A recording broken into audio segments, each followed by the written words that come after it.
ನಮಸ್ತೆ ವೀಕ್ಷಕರೇ, ಸುಮನ್ ಟಿವಿ ಕನ್ನಡಗೆ ಸ್ವಾಗತ.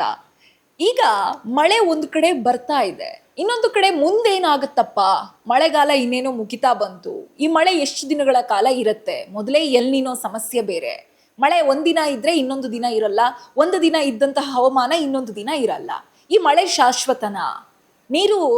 ನೀರಿನ ಮಟ್ಟವನ್ನ ಹೆಚ್ಚು ಮಾಡುತ್ತಾ ಈ ಮಳೆ ಅನ್ನುವಂತಹ ಸಾಕಷ್ಟು ಪ್ರಶ್ನೆಗಳಿದೆ. ಇನ್ನೊಂದು ಕಡೆ ತಮಿಳುನಾಡು ಮತ್ತು ಕರ್ನಾಟಕದ ನಡುವೆ ಕಾವೇರಿಗಾಗಿ ಹೋರಾಟ ಕೂಡ ನಡೀತಾ ಇದೆ.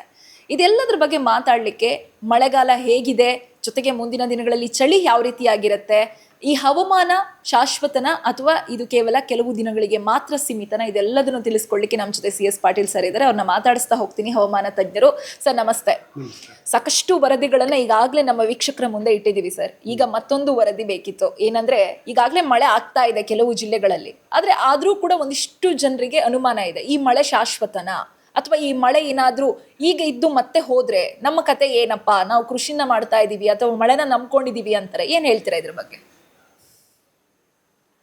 ಈಗ ಕರ್ನಾಟಕ ರಾಜ್ಯಾದ್ಯಂತ ಮಳೆಯ ಪ್ರಮಾಣ ಕಡಿಮೆ ಆಗುವ ಸಾಧ್ಯತೆಗಳದಾವೆ. ಆದರೆ ಇವತ್ತು ಆಗಸ್ಟ್ 7ರಂದು ಕರಾವಳಿ ಜಿಲ್ಲೆಗಳಲ್ಲಿ ವ್ಯಾಪಕವಾಗಿ ಮಳೆಯಾಗುವ ಹೆಚ್ಚಿನ ಸಾಧ್ಯತೆ ಐತಿ. ಉತ್ತರ ಕನ್ನಡ, ಉಡುಪಿ ಜಿಲ್ಲೆಗಳ ಕೆಲವು ಕಡೆ ಭಾರೀ ಮಳೆಯಾಗುವ ಸಾಧ್ಯತೆ ಇರುವುದರಿಂದ ಆಗಸ್ಟ್ 7ರಂದು ಯೆಲ್ಲೋ ಅಲರ್ಟನ್ನು, ದಕ್ಷಿಣ ಕನ್ನಡ ಜಿಲ್ಲೆಗಳಲ್ಲಿ ಅತಿ ಭಾರಿ ಮಳೆಯಾಗುವ ಸಾಧ್ಯತೆ ಇರುವುದರಿಂದ ಆರೆಂಜ್ ಅಲರ್ಟನ್ನು ಕೊಡಲಾಗಿದೆ. ಶಿವಮೊಗ್ಗ ಮತ್ತು ಚಿಕ್ಕಮಗಳೂರು ಜಿಲ್ಲೆಗೂ ಕೂಡ ಇವತ್ತು ಆರೆಂಜ್ ಅಲರ್ಟನ್ನು ಕೊಡಲಾಗಿದೆ ಮತ್ತು ಕೊಡಗು ಜಿಲ್ಲೆಗೆ ಯೆಲ್ಲೋ ಅಲರ್ಟನ್ನು ಕೊಡಲಾಗಿದೆ. ಆದರೆ ಆಗಸ್ಟ್ 8ರಂದು ಕರಾವಳಿ ಜಿಲ್ಲೆಗಳಿಗೆ ಮಾತ್ರ ಯೆಲ್ಲೋ ಅಲರ್ಟನ್ನು ಕೊಡಲಾಗಿದೆ. ಆಗಸ್ಟ್ 9ರಿಂದ ಆಗಸ್ಟ್ 13ರವರೆಗೆ ಕರ್ನಾಟಕ ರಾಜ್ಯಾದ್ಯಂತ ಮಳೆಯ ಪ್ರಮಾಣ ಗಣನೀಯವಾಗಿ ಕಡಿಮೆಯಾಗುವ ಸಾಧ್ಯತೆ ಐತಿ. ಕಳೆದ ಒಂದು ವಾರದಿಂದ ಇಷ್ಟೆಲ್ಲ ಮಳೆಯಾದ್ರೂ ಕೂಡ ಕರಾವಳಿ ಜಿಲ್ಲೆಗಳಲ್ಲಿ 22% ಮಳೆ ಕೊರತೆ ಇನ್ನೂ ಐತಿ ಮತ್ತು ಕರ್ನಾಟಕದ ಉತ್ತರ ಒಳನಾಡು ಹಾಗೂ ದಕ್ಷಿಣ ಒಳನಾಡಿನ ಜಿಲ್ಲೆಗಳಲ್ಲಿ ಕೂಡ ಸಾಕಷ್ಟು ಮಳೆ ಕೊರತೆ ಇದೆ. ಬೀದರ್ಲಿಂದ ಹಿಡಿದು ಕೋಲಾರ ತನೂ ಅಂದರೆ ಕರ್ನಾಟಕದ ಪಶ್ಚಿಮ ಭಾಗದ ಜಿಲ್ಲೆಗಳಲ್ಲಿ ಸಾಕಷ್ಟು ಮಳೆ ಕೊರತೆ ಇದೆ. ಆದ್ರೂ ಈ ಮುಂದಿನ ಒಂದು ವಾರದಲ್ಲಿ ತಾತ್ಕಾಲಿಕವಾಗಿ ಕರ್ನಾಟಕ ರಾಜ್ಯಾದ್ಯಂತ ಮಳೆಯ ಪ್ರಮಾಣ ಕಡಿಮೆ ಆಗುತ್ತಾ ಮತ್ತು ಮಾನ್ಸೂನ್ ಭಾಳ ದುರ್ಬಲ ಆಗುವ ಸಾಧ್ಯತೆಗಳದಾವು. ಸರ್, ಮಳೆಗಾಲದ ಆಲ್ಮೋಸ್ಟ್ ಬಹುತೇಕ ಭಾಗವನ್ನ ಈಗಾಗಲೇ ನಾವು ಕಳೆದು ಬಿಟ್ಟಿದ್ದೀವಿ. ಇನ್ನು ಮಳೆಗಾಲ ಎಷ್ಟು ದಿನದ ತನಕ ಇರುತ್ತೆ, ಅಂದ್ರೆ ನಾವು ಎಷ್ಟು ದಿನದ ತನಕ ಮಳೆಯ ಎಕ್ಸ್ಪೆಕ್ಟೇಷನ್ಸ್ ಅನ್ನ ಇಟ್ಕೊಳ್ಬಹುದು? ಯಾಕಂತಂದ್ರೆ ಪ್ರತಿಯೊಂದು ಕಾಲವೂ ಕೂಡ 4 ತಿಂಗಳಿರುತ್ತೆ. ಈ ಮಳೆಯ ಪ್ರಮಾಣವನ್ನ ಎಲ್ಲಿವರೆಗೂ ನಾವು ಎಕ್ಸ್ಪೆಕ್ಟ್ ಮಾಡ್ಬೋದು, ಮತ್ತೆ ಮಳೆಗಾಲ ಅನ್ನೋದು ಎಲ್ಲಿವರೆಗೂ ಇರುತ್ತೆ ಸರ್, ಯಾವ ತಿಂಗಳವರೆಗೂ ಕೂಡ? ಜುಲೈ ಮತ್ತು ಆಗಸ್ಟು ಪೀಕ್ ಮಾನ್ಸೂನ್ ಸೀಸನ್. ಹೆಚ್ಚು ಮಳೆ ಆಗೋದು ಜುಲೈ ಮತ್ತು ಆಗಸ್ಟು. ಸೆಪ್ಟೆಂಬರ್ನಲ್ಲಿ ಕೂಡ ಮಳೆ ಆಗುತ್ತಾ ಮತ್ತು ಅಕ್ಟೋಬರ್ 15ರ ತನೂ ಕರ್ನಾಟಕ ರಾಜ್ಯಾದ್ಯಂತ ಮಳೆ ಆಗುತ್ತಾ. ಆದರೆ ಕರ್ನಾಟಕದ ದಕ್ಷಿಣ ಒಳನಾಡಿನ ಜಿಲ್ಲೆಗಳಲ್ಲಿ ಇನ್ನೂ ಅಕ್ಟೋಬರ್ ಮತ್ತು ನವಂಬರ್ ತಿಂಗಳಲ್ಲಿ ಆಗುವ ಸಾಧ್ಯತೆಗಳದಾವೆ. ಅಂದ್ರೆ ಚಿತ್ರದುರ್ಗ, ದಾವಣಗೆರೆ ಈ ಕಡೆ, ಇಲ್ಲಿಂದ ಕೆಳಗೆ ತುಮಕೂರು, ಚಿಕ್ಕಬಳ್ಳಾಪುರ, ಬೆಂಗಳೂರು, ಕೋಲಾರ, ರಾಮನಗರ, ಮಂಡ್ಯ, ಮೈಸೂರು, ಚಾಮರಾಜನಗರ, ಕೊಡಗು, ಶಿವಮೊಗ್ಗ, ಚಿಕ್ಕಮಗಳೂರು, ದಕ್ಷಿಣ ಕನ್ನಡ, ಉಡುಪಿ ಈ ಜಿಲ್ಲೆಗಳಲ್ಲಿ ಅಕ್ಟೋಬರ್ ನವಂಬರ್ ತನೂ ಮಳೆಯಾಗುತ್ತೆ. ಆದರೆ ಈ ಚಿಕ್ಕಬಳ್ಳಾಪುರ, ಕೋಲಾರ ಕಡೆಯೂ ಕೂಡ ಉತ್ತಮವಾಗಿ ಅಕ್ಟೋಬರ್ ನವಂಬರ್ದಲ್ಲಿ ಮಳೆಯಾಗ್ಬೋದು. ಆದರೆ ಉತ್ತರ ಒಳನಾಡಿನ ಜಿಲ್ಲೆಗಳಲ್ಲಿ ಮಳೆಯ ಪ್ರಮಾಣ ಅಕ್ಟೋಬರ್ 15ರ ನಂತರನೂ ಕಡಿಮೆ ಆಗುತ್ತೆ ಮತ್ತು ಕರಾವಳಿ ಜಿಲ್ಲೆಗಳಲ್ಲಿ ಕೂಡ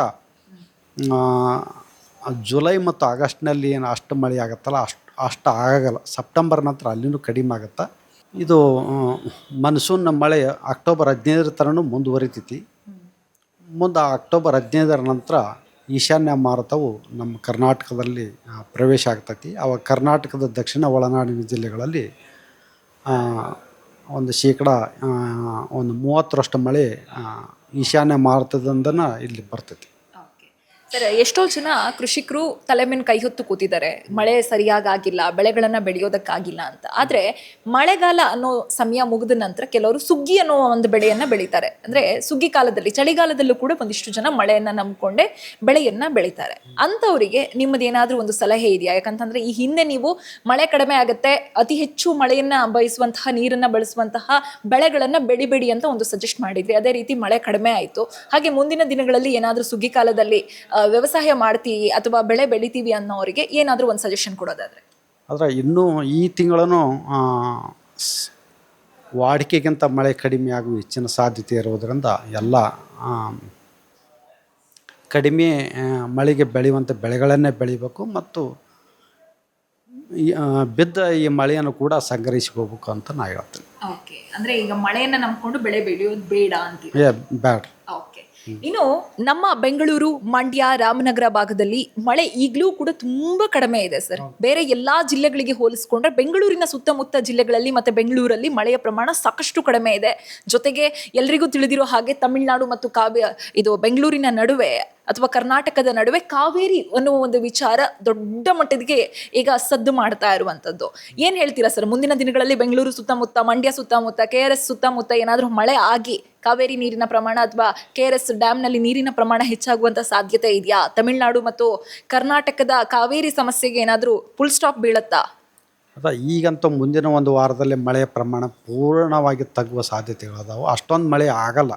ಈಗಾಗಲೇ ಮಳೆಯ ಪ್ರಮಾಣ ಕಡಿಮೆ ಆಗಿದೆ. ಮುಂದಿನ ಒಂದು ವಾರದವರೆಗೆ ಪೂರ್ಣ ಮಳೆ ಅಷ್ಟೊಂದು ಆಗೋದಿಲ್ಲ, ಮುಂದೆ ಆಗ್ಬೋದು ಅಷ್ಟೆ. ಹಾಗಾಗಿ ಮಳೆ ಪ್ರಮಾಣ ಕಡಿಮೆ ಆಗೋ ಸಾಧ್ಯತೆಗಳದ. ಇನ್ನು ಸರ್, ತಮಿಳ್ನಾಡು ಯಾವಾಗಲೂ ಕೂಡ ನಮ್ಮ ಮುಂಗಾರು ಮಳೆ ನಾವು ನಂಬ್ಕೊಂಡಿದ್ರೆ ಅವರು ಹಿಂಗಾರು ಮಳೆಯನ್ನ ನಂಬ್ಕೊಂಡಿರ್ತಾರೆ. ಅವರಿಗೆ ಮಳೆಗಾಲ ಆರಂಭ ಆಗುವಂಥದ್ದೇ ಸೆಪ್ಟೆಂಬರ್ ತಿಂಗಳಲ್ಲಿ. ಹಾಗಾಗಿ ಕೇಳ್ತಾ ಇದ್ದೀನಿ, ಮುಂದಿನ ತಿಂಗಳೇ ಸೆಪ್ಟೆಂಬರ್ ಆಗಿರೋದ್ರಿಂದ ಸೆಪ್ಟೆಂಬರ್ ಅಲ್ಲಿ ಅವ್ರಿಗೆ ಏನಾದರೂ ಮಳೆಗಾಲ ಆರಂಭ ಆದ್ರೆ ಆ ಭಾಗದಲ್ಲಿ ಮಳೆ ಯಾವ ರೀತಿಯಾಗಿ ಆಗುತ್ತೆ? ತಮಿಳ್ನಾಡಿಗರಿಗೆ ಈ ಕಾವೇರಿಗಾಗಿ ಏನು ಹೋರಾಡ್ತಾ ಇದ್ದಾರೆ ಅದಕ್ಕೊಂದು ಫುಲ್ ಸ್ಟಾಪ್ ಬಿದ್ದು ಆ ಮಳೆಯ ಪ್ರಮಾಣದಿಂದ ನೀರಿನ ಪ್ರಮಾಣ ಏನಾದರೂ ಹೆಚ್ಚಾಗತ್ತಾ? ತಮಿಳ್ನಾಡಿಗೆ ಸಾಮಾನ್ಯವಾಗಿ ಅಕ್ಟೋಬರ್ಲಿಂದ ಮಳೆ ಆಗುತ್ತೆ. ಇದು ಈಶಾನ್ಯ ಭಾರತದಿಂದ ವಾಡಿಕೆಯಂತೆ ಮಳೆ ಆಗಬಹುದು. ಈ ಬಾರಿ ಕರ್ನಾಟಕದಷ್ಟು ಬರಗಾಲ ಇರಲ್ಲ ಅಂತೀರಾ? ಸಾಮಾನ್ಯವಾಗಿ ಎಲ್ಲಿನೋ ಇದ್ದಾಗ ಈಶಾನ್ಯ ಭಾರತ ವಾಡಿಕೆಯಂತೆ ಮಳೆ ಆಗುತ್ತೆ. ಸರಿ, ಇನ್ನೊಂದು ತಿಂಗಳು ಬಿಟ್ರೆ ಇಲ್ಲಿ ಚಳಿಗಾಲ ಆರಂಭ ಆಗುವಂತಹ ಸಮಯ. ಅಂದ್ರೆ ಅಕ್ಟೋಬರ್ ಎಲ್ಲ ಮುಗಿತಾ ಇದ್ದ ಹಾಗೆನೆ ಅಕ್ಟೋಬರ್ ಲಾಸ್ಟ್ ವೀಕಲ್ಲೆಲ್ಲ ಚಳಿ ಆರಂಭ ಆಗಿತ್ತು ಕಳೆದ ವರ್ಷ. ಆದ್ರೆ ಈ ವರ್ಷ ಎಲ್ಲಿನೋ ಇರೋದ್ರಿಂದ ಕೇಳ್ತಾ ಇದ್ದೀನಿ, ಈ ಬಾರಿ ಚಳಿಗಾಲ ಯಾವ ರೀತಿಯಾಗಿರುತ್ತೆ ಸರ್? ಜನರು ಏನಾದರೂ ಚಳಿಗಾಲಕ್ಕೆ ಅತಿ ಹೆಚ್ಚು ಇರುತ್ತೆ ಅಥವಾ ಅತಿ ಕಡಿಮೆ ಇರುತ್ತೆ? ಮುನ್ನೆಚ್ಚರಿಕೆ ಕ್ರಮ ಏನು ತಗೊಳ್ಬೇಕು? ಈ ವರ್ಷ ಒಂದು ಸ್ವಲ್ಪ ಚಳಿಗಾಲ ಬೆಚ್ಚಗನ ಇರ್ತೈತಿ. ಎಲ್ಲಿನೋ ಇದ್ದಾಗ ಅಷ್ಟು ಚಳಿ ಆಗಲ್ಲ, ತಾಪಮಾನ ಒಂದು ಸ್ವಲ್ಪ ಜಾಸ್ತಿನೇ ಇರ್ತೈತಿ. ಹಾಗಾಗಿ ಚಳಿಗಾಲ ಕಡಿಮೆ. ಏನು ತೊಂದರೆ. Thank you sir. Thank you. Yes, ಕೇಳಿದ್ರಲ್ಲ ವೀಕ್ಷಕರೇ, CS ಪಾಟೀಲ್ ಸರ್ ಹೇಳುವ ಪ್ರಕಾರ ಮಳೆಗಾಲ ಇನ್ನೇನು ಮುಗಿತಾ ಬಂತು, ಆದರೆ ಮಳೆಯ ಪ್ರಮಾಣ ಇನ್ನೂ ಜಾಸ್ತಿ ಆಗುತ್ತೆ ಅನ್ನುವಂತಹ ನಂಬಿಕೆ ಬೇಡ. ಯಾಕಂತಂದ್ರೆ ಗಣನೀಯವಾಗಿ ಮಳೆಯ ಪ್ರಮಾಣ ಕಡಿಮೆ ಆಗುವಂತಹ ಸಾಧ್ಯತೆ ಇದೆ. ಜೊತೆಗೆ ತಮಿಳುನಾಡು ಮತ್ತು ಕರ್ನಾಟಕದ ನಡುವೆ ಏನು ಕಾವೇರಿ ಸಮಸ್ಯೆ ಇತ್ತು ಆ ಸಮಸ್ಯೆಗೂ ಕೂಡ ಫುಲ್ ಸ್ಟಾಪ್ ಬೀಳುವಂತಹ ಸಾಧ್ಯತೆ ಕಡಿಮೆ ಇದೆ. ಯಾಕೆ ಅಂತಂದ್ರೆ ಮಂಡ್ಯ ಮತ್ತು ಬೆಂಗಳೂರು ಭಾಗದಲ್ಲಿ, KRS ಡ್ಯಾಮ್ ಭಾಗದಲ್ಲಿ ಇನ್ನೂ ಕೂಡ ಮಳೆಯ ಪ್ರಮಾಣ ಕಡಿಮೆಯೇ ಆಗುವಂತಹ ಸಾಧ್ಯತೆ ಇದೆ. ಸೊ ಗಣನೀಯವಾಗಿ ಕಡಿಮೆ ಆಗುತ್ತೆ ಅಂತ ಹೇಳ್ತಾ ಇದ್ದಾರೆ. ಸೊ ಅಕ್ಟೋಬರ್ ಅಲ್ಲಿ ತಮಿಳುನಾಡಲ್ಲಿ ಮಳೆ ಪ್ರಾರಂಭ ಆಗೋದು ಕಾರಣದಿಂದಾಗಿ ಇನ್ನೂ ಸುಮಾರು 2.5 ತಿಂಗಳುಗಳ ಕಾಲ ಈ ಕಾವೇರಿ ಸಮಸ್ಯೆ ಮುಂದುವರಿಕೆ ಆಗುವಂತಹ ಸಾಧ್ಯತೆ ಇದೆ. ಜೊತೆಗೆ ಯಾರು ಮಳೆಗಾಲದ ನಂತರ ಕೂಡ ಬೆಳೆಯನ್ನ ಬೆಳಿಬೇಕು ಅಥವಾ ಇಷ್ಟು ವರ್ಷಗಳ ಕಾಲ ಬೆಳೆ ಬೆಳೀತಾ ಇದ್ರು ಅವರು, ಅಂತಹ ರೈತರು ದಯವಿಟ್ಟು ನೀರು ಕಡಿಮೆ ಬಳಕೆ ಆಗುವಂತಹ ಅಥವಾ ಮಳೆಯನ್ನ ಬಯಸದಂತಹ ಬೆಳೆಗಳನ್ನ ಬೆಳೀರಿ.